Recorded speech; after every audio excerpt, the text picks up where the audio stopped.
Hey, what's up, everybody? This is Charles Advancer, and welcome you guys to another episode of the Dreamers Pro Show, where we cover everything from sports, hot topics, classic debates, entertainment, and we give you guys a fresh perspective on things and how we see them. And today we got another ridiculous show from Shannon Sharpe today. But before we get into it, please make sure you like the video and sub to the channel. So, Shannon Sharpe is back at it again. He's back at it again. We already know the news surrounding Shannon Sharpe, but I'm going to leave it at that. But Shannon Sharpe is a flat-out Kobe Bryant hater. There's no two ways about it. And the thing that cracks me up about Shannon's hate on Kobe is because Shannon Sharpe used to be a person that was a Kobe Bryant fan. And the reason he changed his position on Kobe was because of a bet that he had with his friend at the barbershop. He's like, well, I'll be a Kevin Durant fan. I'm like, bro, what are you talking about? Like, I'm not betting nobody to give up my favorite player over somebody. But that's his story. Kobe, in his eyes, went from being right next to Michael Jordan and God to now he's not even top 10 or mentioned at all, right? That's Shannon Sharpe. So a lot of people have been pushing back on Bleacher Report's dumbass list. And one of those people recently was Dwayne Wade, who called the list idiotic clickbait, all right? So they brought up this topic on Club Shay Shay, and I want to give credit where credit is due. I saw this on Ticket TV yesterday. He talked about this because I don't be watching Shannon Sharpe no more, to be honest with y'all, man. I don't watch him no more. But anyway, so they were talking about this, and they brought up the topic, and they were reacting to what Dwayne Wade had to say. And Shannon Sharpe, with his usual Kobe hating ass self, decided to push back, right? Because he was talking to Joe Johnson on the show. What? Kobe, top 3? You see, who are you going to bring out the top 10? You're going to bring out the top 3. Then I'm like, yo, son, why are you always hating on Kobe, man? Go sit down.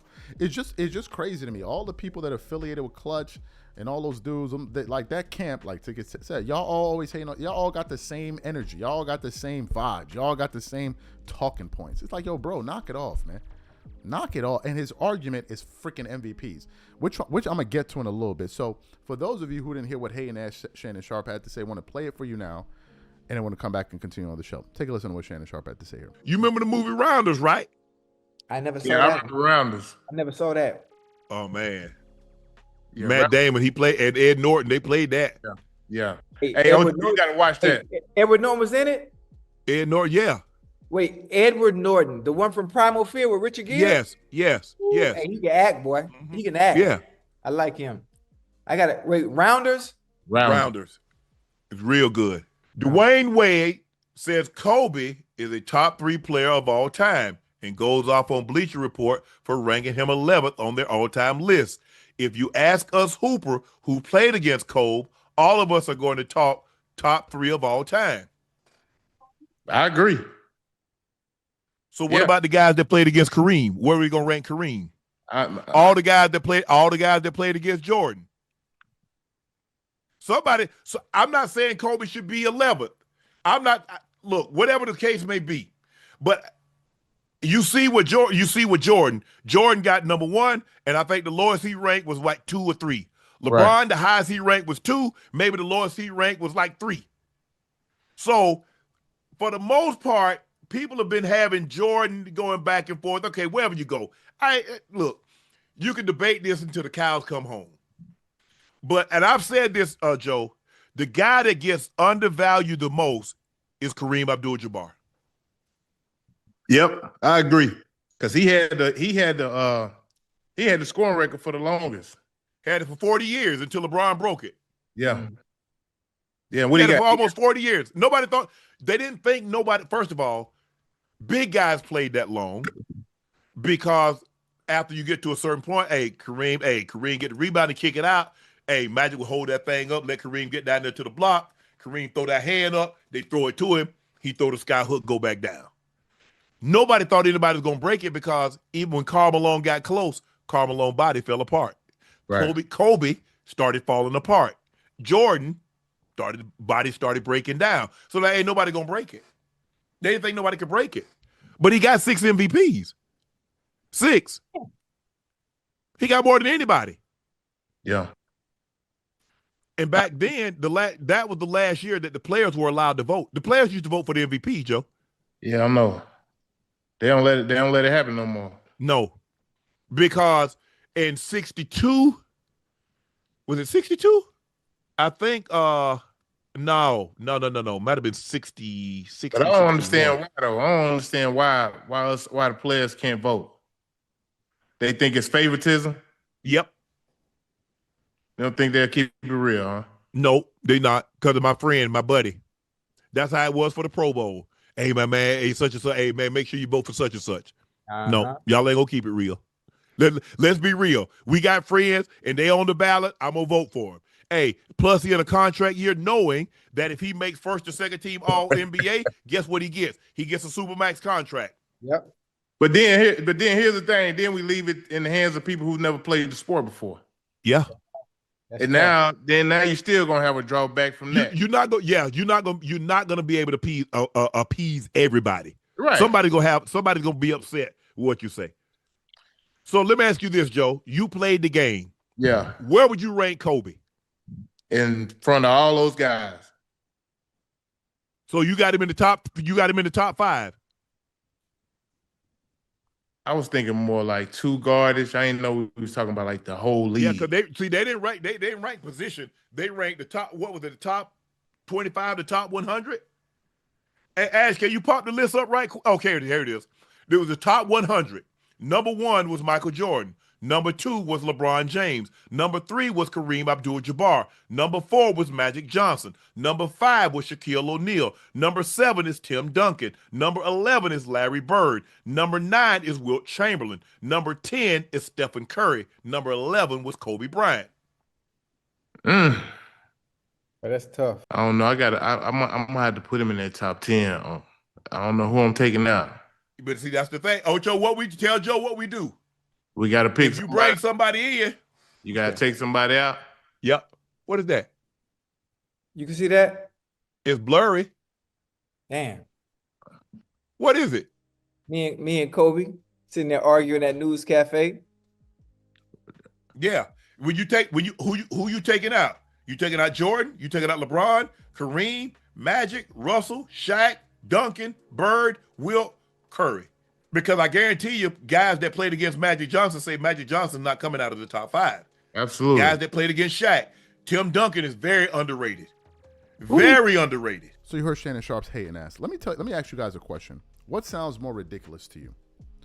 LeBron James being ranked ahead of Michael Jordan, or Kobe Bryant being a top 10 player? Which one sounds more ridiculous to you? Which one? LeBron James being ranked ahead of Michael Jordan, or being better than Michael Jordan, or Kobe Bryant being a top 10 player? Which one sounds more insane to you? Obviously the first one, right? But that's Shannon Sharpe's position. Shannon believes that him saying LeBron being better than Michael Jordan is not insane. But people saying Kobe Bryant is top 5, top 10, whatever, is insane. This is where we are. A dude that thinks LeBron James is better than Michael Jordan is now running around. That position is insane to me. I think it's just sheer insanity. I think it has nothing to do with common sense. I think it has nothing to do with logic. I think it has nothing to do with observing the game. I think it has everything to do with twerking it up and pushing narratives. That's all. You're just sitting up there twerking it up all over the place, sparks of honey flying all over, hitting people on the elbows and the shoulders. Like, this is where we are with it. This dude went on TV and said LeBron is better than Michael Jordan. Bro, how are we supposed to take anything that comes out of your mouth seriously when we're talking about it? How are we supposed to do it? And his arguments are just, look. This is how you know Shannon Sharpe is not a serious person. He is saying that LeBron James is better than Michael Jordan, right? Meanwhile, he's also saying Kobe Bryant is not a top 10 player. Now, why is he saying Kobe's not a top 10 player? Because he doesn't have enough MVPs. But then turns around and says LeBron is better than Michael Jordan, who has less MVPs in every category. That's Shannon Sharpe for you. That's Shannon Sharpe for you in a nutshell. The one reason he holds against Kobe, he omits that as a factor when ranking LeBron over Michael. If MVPs are so important to you, why do you have LeBron ranked ahead of Michael Jordan? Do you know why? Because at that point, it has nothing to do with MVPs. That's all, folks. That's all. You must never take these people seriously. I used to say it before, and I'm going to say it again. You must never take these people seriously. What they do is they use these metrics that are informed with their bias. So what do? You have a particular bias, and then what happens? You look for metrics to what's the word I'm looking for? Reaffirm or confirm whatever. You're biased. That's what you do. So you have a particular feeling, you have a particular notion, and then you now go look for data or metrics that work against that player and say, hey, even though if you apply those metrics to other players in the top 10, they don't make it. But this is where we are. This is where we are. This is exactly where we are. Shannon is talking about MVPs. Son, Steve Nash won MVPs over Shaq and Kobe in his prime. What does that tell you about the value of an MVP? What does it tell you about the value of an MVP? What does it tell you? What does it tell you about the value of an MVP? Does it mean that you're a better player? No. When Stephen Curry won those back-to-back MVPs over LeBron, was he better than LeBron? No. But that's what these guys are saying. No. And his argument doesn't even have any context. It's not even a macro argument. It's this very myopic, convoluted, truncated argument that he's trying to make. We don't factor in winning or losing nowhere. He doesn't even mention defense. Why? Because he's only selecting things that, oh, LeBron has more of this than Kobe, KD, and this, so therefore it's important. But then when you juxtapose that to Kareem and Jordan, well, they have more, so don't matter. Ask Shannon Sharpe, if you ever can track him down. What are his reasons for saying LeBron is better than Michael Jordan? And I can almost assure you it will be a totally different case versus the arguments you used to say Kobe is out of the top 10. This is why you can never take these people seriously. You can never take them seriously. Ever. All they're going to do is just keep shifting the goalpost. All. The guy's talking about MVPs. Jordan has more than LeBron, regular season and finals, but then still says LeBron is a GOAT. How do I vibe with you, bro? How's this supposed to work? But these are the guys that are talking basketball. I'm out.